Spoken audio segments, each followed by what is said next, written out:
Every single bureaucratic rule you have ever encountered, every performance review, every time you've been micromanaged to death, or, on the other hand, given total freedom to innovate, all of it is built on a fundamental assumption about human nature.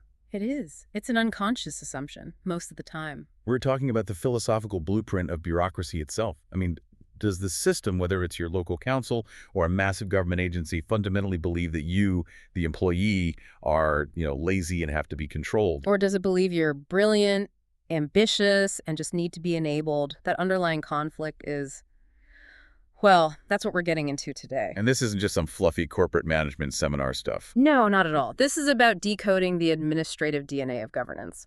We are diving into three really seminal frameworks: McGregor's foundational Theory X and Theory Y from 1960, and then William Ochi's Theory Z from 1981. Our mission today is to show you how these abstract ideas about motivation translate directly into the policies that determine whether government works efficiently or just collapses under a mountain of red tape. And we'll connect these philosophies directly to real-world administrative features, things like centralization, the seniority principle, and even modern civil service reforms.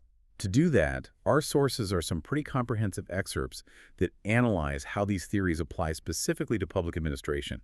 So we have the key connections, the concrete examples we need to really understand this. We can see how these competing blueprints play out in the daily life of a public servant, and of course, the citizens they serve. Okay, let's unpack this. We have to start at the beginning with the foundation laid by Douglas McGregor. So, Section 1, McGregor's contrasting assumptions, Theory X and Theory Y. Right. So the whole conversation really starts with Douglas McGregor. He was a social psychologist at MIT, and he formalized these concepts in his landmark 1960 book, The Human Side of Enterprise. And it's so important to understand the context here. McGregor didn't just walk into a factory one day and invent these practices out of thin air. No, not at all. He was observing decades of existing management styles in industry and in government, and he realized they all fell into one of two buckets, and the only difference was what the manager assumed about their staff. He just put names to them, Yeah. X and Y. He was just labeling philosophies that were already running the world. And that act of crystallizing those assumptions is why this is so vital for public administration. I mean, these theories don't just affect a company's profit margin. They dictate how public agencies are structured, how billions in taxpayer dollars are spent. And how essential public policies get implemented. Everything from healthcare to national security. The whole structure of government reflects whether the leader trusts or distrusts the workforce. Exactly. So you have this core dichotomy, Theory X and Theory Y. Two totally opposite sets of assumptions about what drives people. One is pessimistic, the other is optimistic. So I guess we have to start with the skeptical traditional view, the one that, let's be honest, still dominates a lot of government today. Right. Let's get into Section 2. Theory X, the traditional view of direction and control. This is the old school perspective, and our sources really emphasize how it aligns perfectly with the classical theory of administration. So think Max Weber's rigid bureaucracy or Frederick Taylor's scientific management. Precisely. And what defines that alignment is this really negative, almost cynical view of the employee. The focus of Theory X isn't on enabling performance. It's about mitigating what it assumes is laziness. The entire structure is built around control. Okay, so to really get this, we need to unpack the core assumptions. What did Theory X managers believe about the average person? There are three big ones. First, the inherent dislike for work. Theory X says that the average person just dislikes work and will do anything to avoid it if they can. Wow, that's a harsh starting point. If you, as the administrator, truly believe that, then anytime an employee is unsupervised, you're just assuming they're slacking off. You are. And the whole system has to be designed to contain that assumed flaw. Which leads right into the second assumption, I imagine. It does. The need for coercion and external control. Because people supposedly hate work, you have to direct them, control them, and often threaten them with punishment, the classic stick, just to get them to put in enough effort to hit the targets. Performance has to be extracted. It's not offered willingly. Exactly. And I think it's interesting how this ties into Maslow's hierarchy of needs, which was noted in the critique. You're only motivating people at the lowest levels. Physiological needs, you need the salary to survive, and safety needs, you want to avoid getting fired. You're appealing to fear. That's the entire mechanism, just fear and basic survival. And that fear is linked to the third assumption, the avoidance of responsibility. Theory X managers believe the average person actually prefers to be directed. They want to avoid responsibility, they have little ambition, and their number one priority is security. They just want a predictable, safe job where they're told what to do. No more, no less. Right. So if those are the philosophical bricks, what does the building look like? What are the big implications for public administration when the whole system assumes its employees are lazy? Well, first and foremost, Theory X demands centralization. Because there's no trust, all decision-making has to be concentrated at the very top. The secretary, the minister, the head of department. Subordinates can't be trusted with discretion. Never. This is meant to minimize mistakes and unauthorized behavior, even if it completely grinds efficiency to a halt. And that centralization at the top, that's the birthplace of red tape, isn't it? Strict Yeah. rules and red tape. It's the direct result. If you don't trust the people below you, you have to create this exhaustive, sometimes contradictory list of procedures to limit what they can do. The rules are there to prevent slacking off, not necessarily to deliver a public service effectively. The system gets clogged with procedures designed for compliance, not effectiveness. Absolutely. And then you see a rigid scalar chain. This is the formal chain of command, a strict hierarchy where communication only flows top-down. There's almost no room for feedback from the lower levels. Because the assumption is that all the good ideas are at the top anyway. Exactly. The scalar chain is the structure, and the motivational engine is the carrot and stick approach we talked about. It's completely transactional. Right. You're either working for the carrot, the salary, the pension, the security, or you're working out of fear of the stick suspension, an inquiry, a bad transfer. That's the whole deal. It's a powerful system for control, but the cost to morale and innovation is just immense. Can you give us a concrete image of this? A real-world Theory X environment? Oh, absolutely. Think of a traditional, highly regimented regulatory body, maybe a license issuance department or a tax collection office. The staff have daily targets, their movements are watched. Sign-in sheets, camera logs. All of it. And any deviation from procedure, any missed quota, results in immediate disciplinary action. It's just command and control, from start to finish. The output is predictable, sure, but the human cost is high. It creates a culture where nobody dares to try anything new. Because even if deviating from the rulebook leads to a better outcome, you still risk punishment. Exactly. Okay, so let's flip that switch completely. Let's move into Section 3. Theory Y, integration of individual and organizational goals. This is McGregor's optimistic counterpoint. If you change your assumptions, the entire structure has to change with it. Right. And Theory Y aligns with the human relations and behavioral schools of thought. It fundamentally suggests that employees, especially in a modern public service, should be treated like mature, capable adults. And that their own professional goals can actually be aligned with the organization's mission. Yes. So let's look at the 4 core assumptions here, which are radically different. Okay. First, the idea that work is natural. The effort you put into work, both mental and physical, is seen as being as natural as play or rest. People don't inherently dislike work. They dislike bad work and a lack of purpose. So if work is natural, the administrator's job completely changes. It's not about forcing effort out of people anymore. No, it's about removing roadblocks and creating a purposeful environment where that effort is given freely. And that leads to the second assumption, right? Yeah. About self-direction. Self-direction and self-control. External control and threats are explicitly not the only way to get things done. People will exercise self-direction and self-control if, and this is the key, if they are committed to the organization's goals. And you get commitment through meaning and involvement, not through coercion. Precisely. And unlike the Theory X employee who supposedly avoids responsibility. Theory Y says the opposite is true. Yes. The third point is that under the right conditions, which means trust and respect, the average person learns not only to accept, but to actively seek responsibility. Ambition isn't a dangerous thing to be contained. It's a healthy thing to be cultivated. And this next one feels like the most transformative one for modern government, especially when you're tackling these huge, complex problems. The fourth one, yes. The belief that the capacity for imagination, ingenuity, and creativity is widely distributed in the population. It isn't just restricted to the political elite or the secretary at the top. It exists in the person working on the front lines. That is an intellectual revolution. I mean, if you believe that, then a Theory X structure that suppresses local innovation is actively wasting national talent. A Theory Y structure is designed to harvest that talent. So how does this optimistic philosophy, or trust, creativity, self-direction, how does that translate into the blueprint for a modern government agency? Well, the first huge change is decentralization. You delegate authority downwards. This makes the whole organization more agile, more responsive. So, for example, a senior civil servant, like a district magistrate, might give significant autonomy to their block development officers. Exactly. Trusting them to adapt policy to the local reality without having to get approval for every single little decision, it just makes service delivery so much faster. You also mentioned participative management. Yes. The subordinates, who have all that ingenuity we just talked about, are actually consulted and involved in formulating policy. This leverages their insight and, crucially, it increases their commitment because now they feel a sense of ownership over the outcome. And the focus shifts away from just following rules to actually delivering a measurable impact. This brings us to a key theory Y tool, management by objectives, or MBO. Now, I know this is a widely used term, but can you detail for us exactly how MBO works and how it transforms a civil service job? Sure, MBO, which was developed by Peter Drucker, is a pure theory Y tool. It completely shifts the focus of appraisal from following a process to achieving a result. So instead of a manager telling you how to spend every minute of your day, Right, the X method. The manager and the employee sit down and collaboratively agree on a set of measurable, time-bound objectives.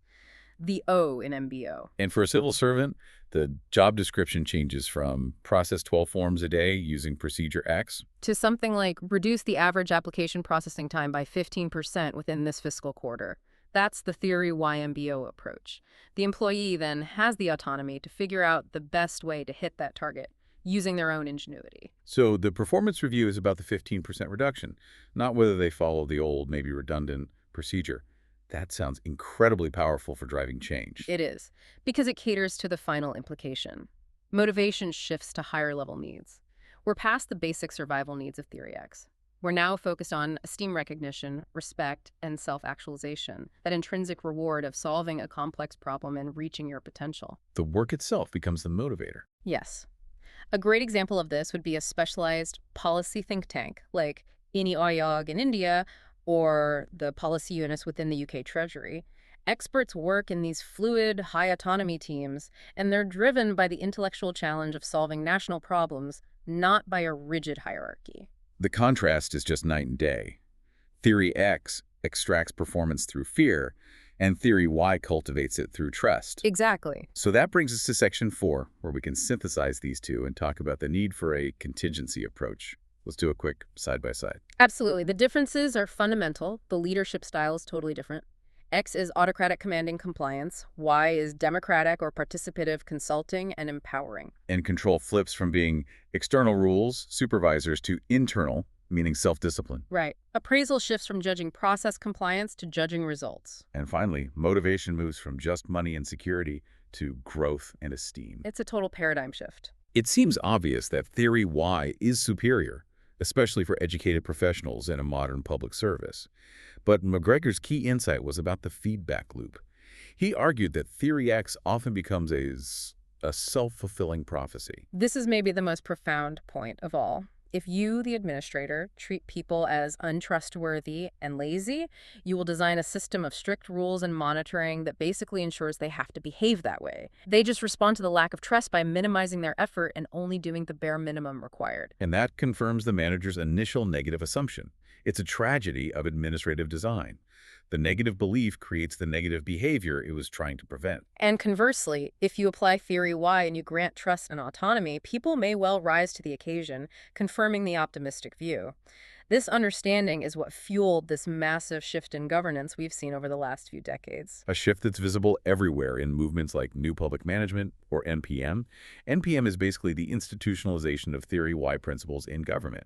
It is. NPM, which really took off in the late 20th century, was all about moving government away from that rigid, rule-bound bureaucracy towards something more efficient, more market-like, focusing on customer service, empowerment, mission-driven government. All of these are built on the Theory Y belief that public servants want to perform well. We see it in current civil service reforms, too. Our sources mention Mission Karmayogi in India, which is explicitly trying to shift the bureaucracy from a rigid rule-based approach, which is Theory X. To a more flexible role-based approach, Theory Y, the goal is to foster adaptability and problem-solving that goes beyond just the procedure manual. But, and this is a really important caveat, we can't just say Theory Y is always the answer. I'm curious, what are the situations where that trusting, flexible, decentralized approach just fails, and you need a harsh certainty of X? That is a crucial point, and it's why McGregor himself landed on the contingency approach. Theory X isn't obsolete. It's absolutely necessary in specific, high-stakes contexts where you need immediate, unquestioning obedience. Well, think about crisis management. A massive flood, an earthquake. The emergency services director cannot pause to hold a participative meeting to get consensus on a rescue strategy. Lives are on the line. They have to issue strict commands that demand immediate compliance. That's pure Theory X. Consultation becomes a liability in a crisis. Exactly. And you see Theory X embedded in the very structure of the uniformed services, the police, the military. Of course. They need a strict chain of command for discipline. If a soldier questioned every order, the whole unit would fail. In those environments, rigid Theory X principles are literally a matter of life and death.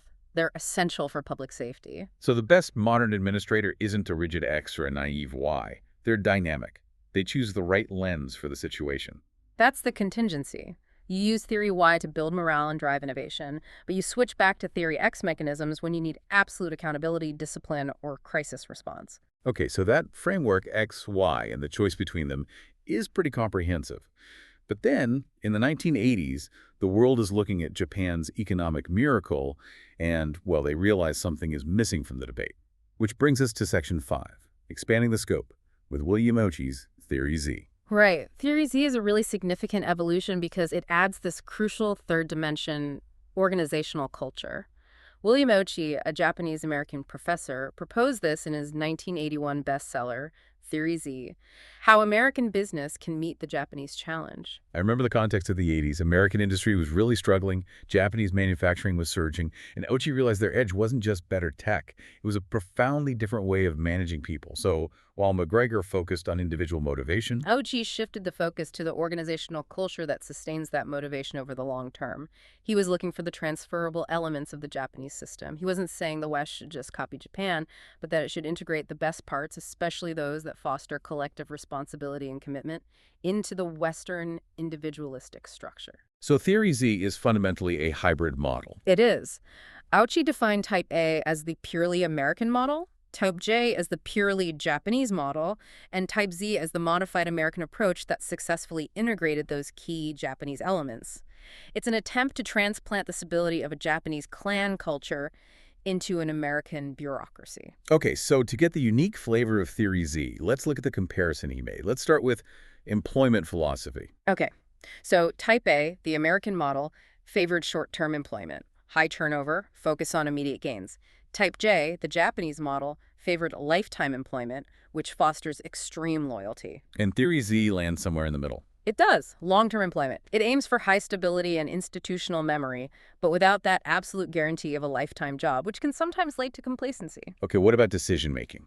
Type A was individual, the boss decides. Type J was famously consensual. Right, that Japanese consensual system, the ringi system, Yeah. where a proposal is circulated and everyone puts their seal on it to show approval. Theory Z consciously adopted that style. Consensual decision-making. The belief is that involving everyone leads to better execution. Okay, and finally, responsibility. In Japan, it was collective. In America, it was individual. Where did Z land? Theory Z retained the Western value of individual responsibility. And this is crucial for Western bureaucracies, especially public administration, where you have to have clear lines of accountability for democratic governance. You can have a consensual decision, but at the end of the day, one person has to sign off and be accountable. That sets the stage perfectly. Let's move to Section 6 and apply the 7 key features of Theory Z to government machinery. How does a Z-style government actually operate? Okay, and we have to remember that Theory Z is really a blueprint for an ideal, highly effective public service. So feature A, long-term employment or job security. Which in the public sector is kind of the default, right? It is. Civil services worldwide have tenure and strong job security. And Theory Z validates this. It argues that this security isn't a liability, it's a foundational requirement. It lets employees make long-term ethical choices, knowing they won't get fired for upsetting a powerful stakeholder. It reframes job security from just a perk to a strategic asset. Okay, feature B, consensual decision-making. We mentioned this involves committees and consultation. Yes, and this is a direct challenge to that Theory X Weberian hierarchy. In a Z-style government, policy isn't just issued top-down. There's extensive deliberation. The source highlights the widespread use of the committee system in parliamentary democracies, cabinet committees, standing committees. Policy is forged through consensus. It takes time, but it improves the quality and ensures smoother execution. And feature C is the necessary counterweight to that. Individual responsibility. Exactly. Theory Z insists that collaborative work still has to have clear accountability. So while a policy might be formed by a working group, the head of the department is still individually answerable to the minister and ultimately to the legislature. It allows collaboration while preserving accountability. That balance sounds tricky, but essential for democratic oversight. Okay, feature D, slow evaluation and promotion. This is a direct challenge to the modern obsession with rapid career progression. Theory Z argues that you should groom employees over many years, not promote them quickly for hitting short-term targets. This mirrors the long-standing seniority principle in many civil services. Can you give an example of that? Sure. Think about the progression of an officer in the IAS, the Indian Administrative Service. To briefly contextualize for our global listeners, the IAS is India's premier administrative service. An officer might take 15, maybe 20 years to reach the level of Joint Secretary. This slow evaluation builds deep institutional memory and ensures leaders are chosen for broad competence, not just flashy short-term wins. That makes sense. Rapid promotion can incentivize risky behavior or focus only on what's easily measured. Exactly. Moving to feature E, implicit control with explicit measures. This is about how the organization controls behavior. Okay. Implicit control means that most control comes from shared values, a strong culture, a professional code of conduct. The belief is that the employee is motivated by a sense of duty. Explicit measures, like performance reviews, are still needed, but the organization tries to rely on the shared culture first. So, in a Theory Z agency, an officer works hard because they adhere to a code of professional ethics. The implicit control, not just out of fear of their supervisor catching a mistake, the explicit control. Exactly. Theory Z aims to cultivate a sense of honor and duty that acts as a self-regulating mechanism. Okay, feature F is about career paths, moderately specialized career paths. This encourages employees to rotate through different departments. An administrator might move from the Ministry of Health to Finance to Defense. This is seen as a good thing because it prevents tunnel vision and builds leaders who have a generalist view of governance. They understand how all the parts of the state interact. This supports the generalist administrative structure you see in a lot of common law countries. It does. It prepares senior leaders who are adaptable and can coordinate complex policies across different agencies. And finally, feature G, holistic concern. This feels like the most culturally Japanese feature. It is. It means the organization cares about the employee's entire life, their family, housing, health, not just their 9-to-5 output. In public administration, you see this in the benefits the state provides. Government housing, comprehensive health schemes, travel benefits. And Theory Z frames these not just as benefits, but as essential investments.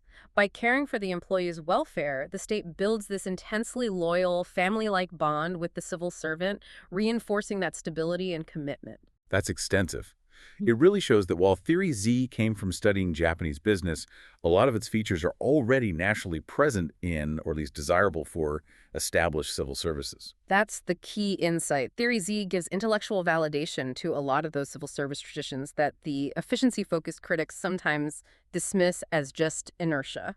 So now, in Section 7, we have to balance this relevance with the drawbacks. Where does Theory Z fit perfectly, and where does it fall short? Well, it offers a powerful blueprint for what Uchi called the clan bureaucracy, an organization bound by shared values, not just rules. And it's really illuminating that Uchi himself cited the U.S. military as a classic Western example of a successful Theory Z organization. Really? How so? Well, think about it. They have long-term careers and holistic concern-based housing, family support. They rotate roles, so they have moderately specialized career paths, and most critically, they share an incredibly strong culture and code of honor. That's the implicit control that guides behavior. So Theory Z isn't just a management fad, it's a blueprint for institution building. It suggests that to get an ethical, dedicated public service, you have to build a deep culture of loyalty and shared values, not just add more surveillance and transfers, which is the Theory X method. But it is not a flawless governance model. Its greatest strength consensus is also its biggest weakness, the consensus trap. And how does that play out in government? Consensual decision-making can easily lead to policy paralysis. Government already moves slowly, and if you require unanimous agreement among multiple agencies, you can delay critical decisions forever. When a crisis hits and you need swift action, you can't afford to wait for consensus. You need Theory X command and control. So trying to run the whole government on consensus could cripple its ability to respond. Absolutely. And then you have significant accountability issues. Implicit controls work beautifully when the bottom line is clear, like profit. But in government, missions are complex. Relying too heavily on trust without strict, explicit rules can open the door to corruption or nepotism because the control mechanism is vague. The public demanding accountability wants to see the rules enforced, not just rely on an administrator's good character. Precisely. And finally, there's the big hurdle of cultural resistance. Critics argue that the communal, homogenous Japanese culture can't be easily transplanted onto large, diverse, individualistic societies. It's incredibly difficult to forge a single, powerful, shared culture in a diverse public service that can replace the need for Theory X oversight. So Theory Z really serves as a crucial intellectual bridge. It tells us that success isn't just about structure, which is X, or people, which is Y, but about culture, which is Z. And that synthesis really wraps up our journey. We move from the foundational conflict of X versus Y control versus trust to the cultural integration of Z.